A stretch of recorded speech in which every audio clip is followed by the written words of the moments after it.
जय हिंद और जय श्री राम। वीडियो को लाइक करिए, शेयर करिए, कमेंट करिए, चैनल को सब्सक्राइब करिए, नोटिफिकेशन बेल को दबाइए। आरंभ करते हैं वीडियो को दोस्तों।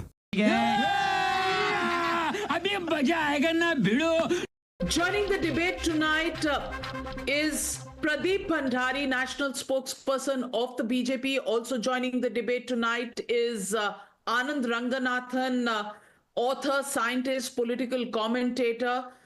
Tehseen Poonawala, Congress supporter, political analyst, joining the debate, and my friend Waris Pathan, who is very agitated, extremely angry looking, and angry young man today. Waris Pathan of the AIMIM joining the debate tonight. Waris Pathan, what's the problem?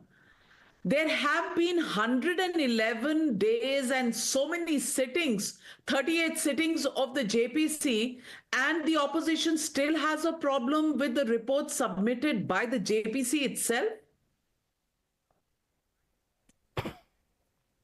Well, Navika will reject the Waqf Amendment Bill which is submitted in the Parliament today as it is unconstitutional, against the democratic value of the country. It is a violation, clear-cut violation of Article 14, 15 and 29 of the Constitution.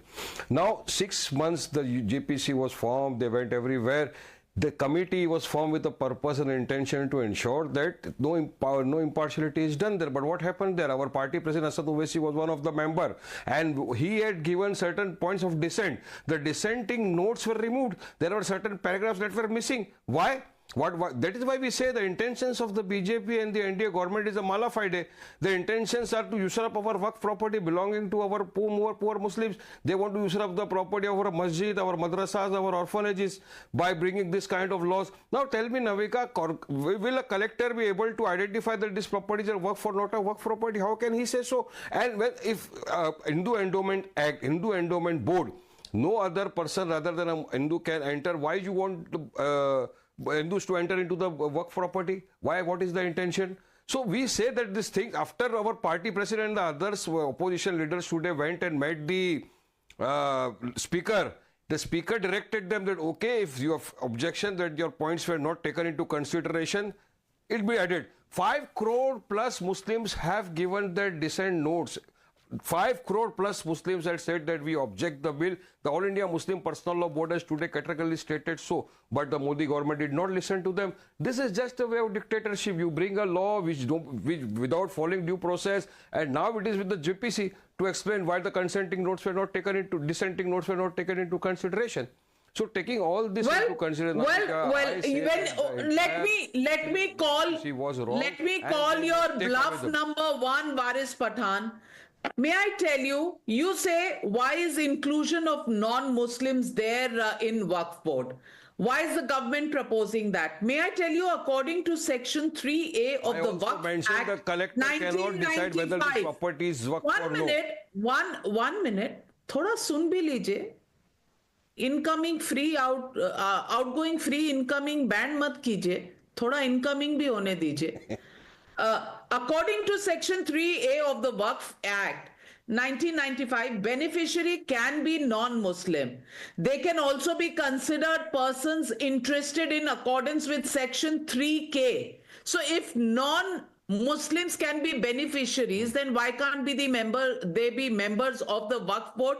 Pradeep Bhandari, are they interpreting the existing law in a manner that is convenient to them? Endowment board. Pradeep Bhandari. Well, Navika ji, first of all, Waris Bhai is openly lying on your show. 1.5 crore are the total responses, and he's saying that 5 crore Muslims have dissented. That is lie number one. I have the original JPC. Waris Bhai, I did not interrupt you. Waris Bhai, I did not interrupt you. Have patience to listen, otherwise I will keep interrupting you in the entire show. Waris Bhai, relax. I did not interrupt you, otherwise I'll keep interrupting you. Neither will your voice go, nor will mine. This is the original, this is the JPC report, Navika ji, which I am showing on your show. From page number 547 to page number 827 is where all the dissenting notes have been counted. 281-page dissenting note has never been attached to any report in the parliament till date. Waris Pathan also knows it. And even after that, if he has a problem, the Home Minister has clarified on the floor of the House that the dissenting note further can be added. The issue is that they are against the Constitution of India because Section 85 of the Waqf Act of 2013, which was amended by the Congress party, says that there is no right of civil court in cases of Waqf. And I will also tell you, Navika ji, why are we adding non-Muslims or any individual? Because the victims have been from all communities, whether it is Kerala where 600 poor families of Christians have been victims, whether it is Maharashtra, Pune where 135 families of Muslims have been victims, whether it is Govindpuri village in Bihar where 90% Hindus are there, all of them have been victims, or whether to an instant it is Kerala, Wayanad where Christians have been victims. So when victims have been from all communities, it is rightful, constitutional to have it. What was the original essence of 1954 Waqf Act? It was properties which the Muslims who had left to Pakistan, the property was given to the Waqf board. Waqf acted as a land mafia and grabbed property of every Indian, every poor farmer. Farmers are victim with more than 1,000 farmers. No, just listen. Well, 1 minute. Okay, all right. Waris Pathan. Okay, yes, I'm coming back to you. Arey, darao mat bhai. Let me give some statistics. डराएंगे और वारिस Pathan studios में डराएंगे. मजा आया और मैं ये जो मजा है हिंदुस्तान के हर व्यक्ति को देना चाहता हूं. दोस्तों वीडियो को लाइक करिए, शेयर करिए, कमेंट करिए, चैनल को सब्सक्राइब करिए, नोटिफिकेशन बेल को दबाइए ताकि जब भी हमारा वीडियो ड्रॉप हो तो सबसे पहले आप लोग देख सकें. तो फिर जैसे आप लोगों को पता है, इस वीडियो में प्रदीप भंडारी बात कर रहे हैं वक्फ बोर्ड के बारे में. वो भी डिबेट हो रहा है वारिस पठान के साथ.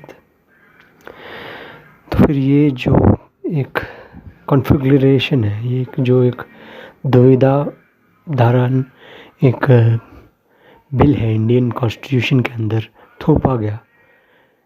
हमारे इंडिपेंडेंस से पहले ब्रिटिशर्स ने इस एक लॉ को बनाया था.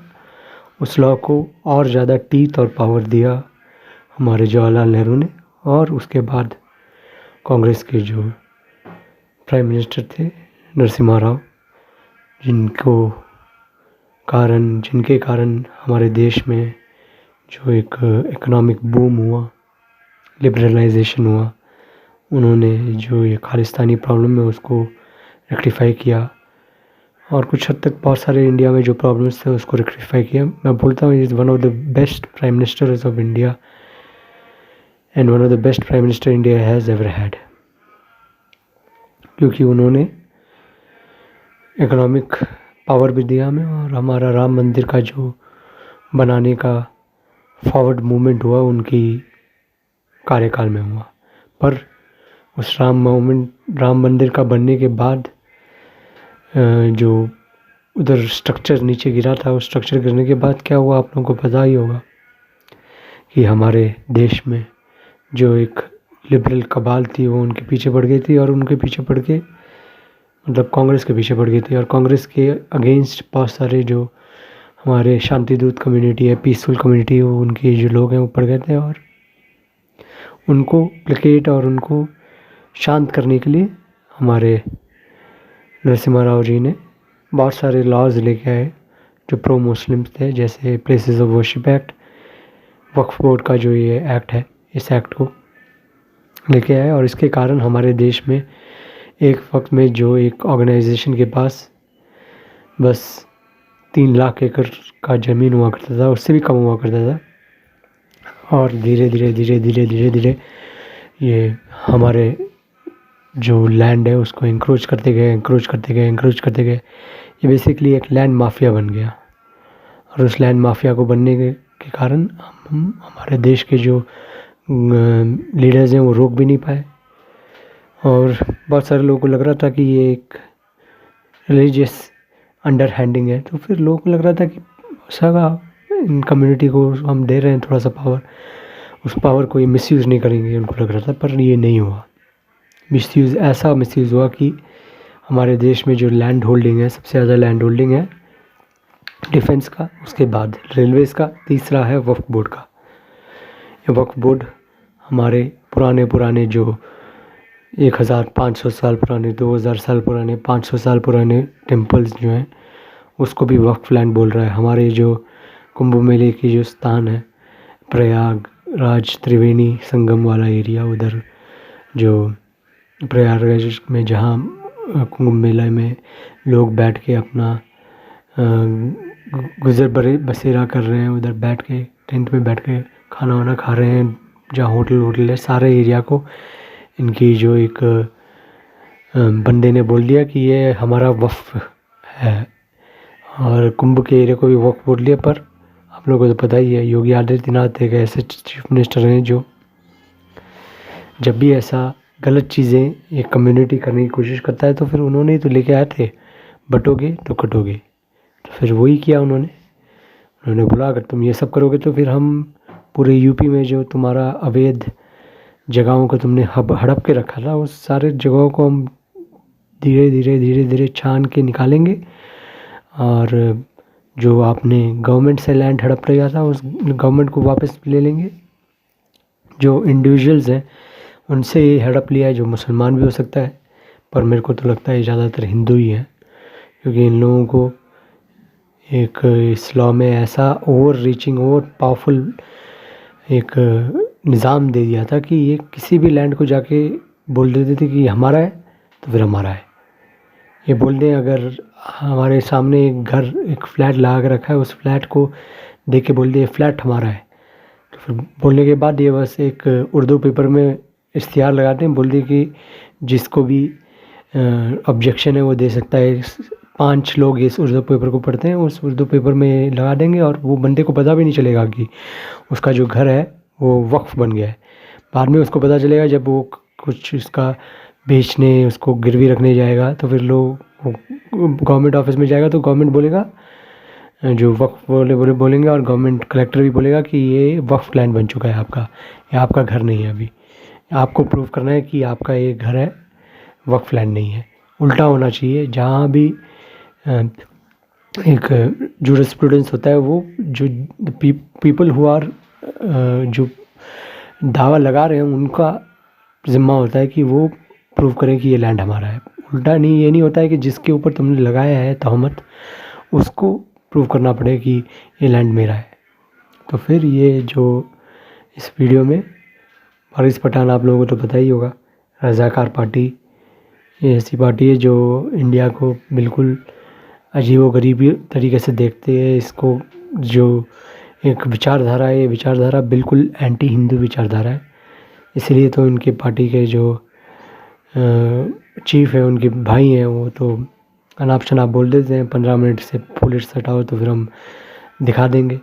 और महाराष्ट्र में भी यही कोशिश किया था इन लोगों ने। मिस्टर अकबरुद्दीन ओवैसी गए थे उधर, और उधर जाके बोल रहे थे 15 मिनट, और 15 मिनट पुलिस नहीं बोला, पर 15 मिनट का एक इशारा दिया उधर, और वो देने के बाद आपको पता है क्या हुआ। महाराष्ट्र में से उनकी एक भी सीट नहीं आई और वो बहुत बुरी तरह हारे सब जगह से। तो फिर वो हिंदू कंसोलिडेशन हुआ था, क्योंकि ये लोग हिंदुओं को तुच्छ प्राणी समझते हैं। और यही एक गलती इस वीडियो में मिस्टर वारिस पठान भी कर रहे थे, और इनकी पार्टी के तो एक डिक्लेयर्ड सोच है कि ये समझते हैं कि वक्फ बोर्ड का जो लॉ है, ये एक्ट है, बिल है, ये जो एक लॉ है, इस लॉ को ये प्रोटेक्ट करने के लिए कुछ भी हद तक जा सकते हैं। झूठ बोल रहे थे इस शो में अभी भी, और हमारे जो प्रदीप भंडारी जी हैं वो बोल रहे हैं कि हमारा कॉन्स्टिट्यूशन एक धर्मनिरपेक्ष कॉन्स्टिट्यूशन है। इस कॉन्स्टिट्यूशन में ऐसा एक लॉ नहीं हो सकता जो किसी का भी लैंड हो वो अपने हाथ में कर दे, और ये एक इस्लामिक लॉ है और इस्लामिक लैंड ग्रैबिंग स्कीम है। इस स्कीम को आप नहीं लगा सकते हमारे जैसे एक सेकुलर देश में। और अगर ये होता कि अगर आप मुसलमान अपना लैंड कर रहे हैं तो तब भी ठीक होता, पर ये तो पूरे जो हमारे हिंदू भाई बहन हैं जो उनके रिलीजन को बिलीव ही नहीं करते, उनको भी इनके इस लॉ के दायरे में डाल दिया। वो 2013 में जो अमेंडमेंट किया था इसमें, उसमें पहले ही बहुत ज़्यादा पावर दिया गया था, उस पावर को और भी ज़्यादा ओवर रीचिंग करके पूरी तरह रेक्टिफाई कर दिया था। फिर रेक्टिफाई कर तो दिया था, पर ये देखिए आप लोग, ये जो लॉ है अभी जो हमारी गवर्नमेंट लेके आई है, इसको पहले से ही जो 24 का जो इलेक्शन हुआ था उस इलेक्शन में बोल देना चाहिए था कि हम वक्फ बोर्ड को का जो ये लॉ है इसको पूरी तरह खारिज कर देंगे और प्लेसेस ऑफ वर्शिप एक्ट को भी खारिज कर देंगे और जो भी एक सेकुलर लॉज हैं, जो इस्लामिक लॉज हैं, जो भी एक लॉज हैं जो इंडियन कॉन्स्टिट्यूशन के विरोध में जाता है उसको सबको हटा देंगे। ये बोल देते तो फिर बीजेपी को 400 पार नहीं होता, पर हो नहीं सकता था, तो फिर एटलीस्ट 350 380 ऐसे कुछ मिल जाता और उनका ड्रीम भी पूरा होता। तो फिर ये सब गलती की थी, उस गलती को रेक्टिफाई करने के लिए अभी ये लॉ लेके आए हैं, क्योंकि अभी पावर नहीं है पूरी तरह। जब पावर पूरी तरह होगा तो फिर पूरी तरह इस लॉ को डस्टबिन में फेंक देना चाहिए, क्योंकि हमारे जो देश है ये एक सेकुलर देश है और सेकुलर देश में कभी भी इस्लामिक लॉस नहीं चलना चाहिए। मैं यही बोलूँगा और आगे देखते हैं क्या होता है, क्योंकि बहुत रोमांचक होने जा रहा है। अप्रैल में फिर से पार्लियामेंट बैठने वाला है, उस टाइम ये पास कर देंगे और भी बहुत सारे लॉस पास करने हैं, यूसीसी को भी पास करना है और प्लेसेस ऑफ वर्शिप एक्ट को भी डस्टबिन में फेंकना है, ताकि हमारा काशी मथुरा और दूसरे जो मंदिर हैं वो भी बन सके। तो फिर वीडियो को लाइक करिए, शेयर करिए, कमेंट करिए, चैनल को सब्सक्राइब करिए, नोटिफिकेशन बिल को दबाइए। हर हर महादेव, जय श्री राम, जय हिंद एंड टेक केयर दोस्तों।